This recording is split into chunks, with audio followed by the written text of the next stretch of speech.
ক্ষমতার রাজনীতিতে জেকে বসা ফ্যাসিস্টের মূলোৎপাটন করতে যে কজন শিক্ষার্থী রাজপথে বন্দুকের নলের সামনে বুক পেতে দিয়েছিল তারাই বৈষম্য বিরোধী ছাত্র আন্দোলনের গর্বিত সন্তান।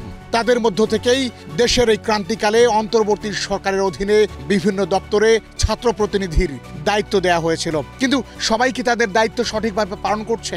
উত্তর না। কেননা এরই মধ্যে বিভিন্ন দপ্তরে ছাত্র প্রতিনিধিরা চাঁদাবাজি এবং অনিয়মে জড়িয়েছে বলে খবর প্রচার হয়েছে। যেমনটি রেজাউল। রেল নিউজে রেজাউলের বিরুদ্ধে চাঁদাবাজির খবর প্রচারিত হওয়ার পর থেকেই হতবাক এলাকার মানুষ।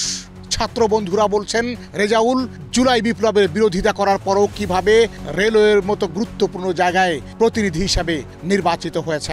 কোটা আন্দোলনের বিরোধিতা করা রেজাউল একসময় ছাত্রলীগ করতে বলেও অভিযোগ এসেছে তথ্য প্রমাণ।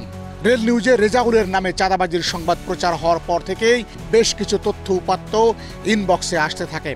বেরিয়ে আসে রেজাউলের প্রকৃত পরিচয়, যেখানে দেখা যায় চুয়াডাঙ্গা জেলার জীবননগর উপজেলার উথলি ইউনিয়ন আওয়ামী লীগের প্রোগ্রামের মঞ্চে প্রথম সারিতে বসে আছেন রেজাউল।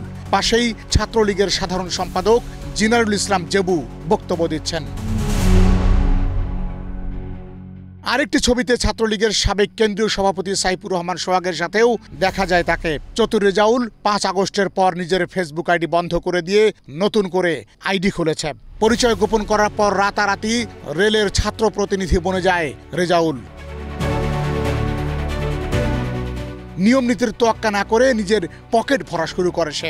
নিজ এলাকা উথলিতে 2 তলা বাড়ির কাজ এরই মধ্যে শুরু হয়েছে। কেনা হয়েছে 20 গাড়ি ইট। অথচ 5 তারিখের আগেও রেজাউলের পরিবার ছিল অসচ্ছল। রেজাউলের এলাকার লোকজন একদিকে রেজাউলের এমন ভোল পাল্টানো দেখে যেমন অবাক হয়েছেন, তেমনি আশ্চর্য হয়েছেন তার ছাত্র প্রতিনিধি হওয়ার পর। তাদের প্রশ্ন, বিপ্লবের বিরোধিতাকারীকে যাচাই বাছাই ছাড়া কিভাবে রেলওয়ের মতো গুরুত্বপূর্ণ স্থানে প্রতিনিধি নির্বাচন করা হলো? একই সাথে ছাত্র প্রতিনিধি নির্বাচকদের সতর্ক হওয়ারও পরামর্শ দিয়েছেন সাধারণ মানুষ। Rail news, Dhaka.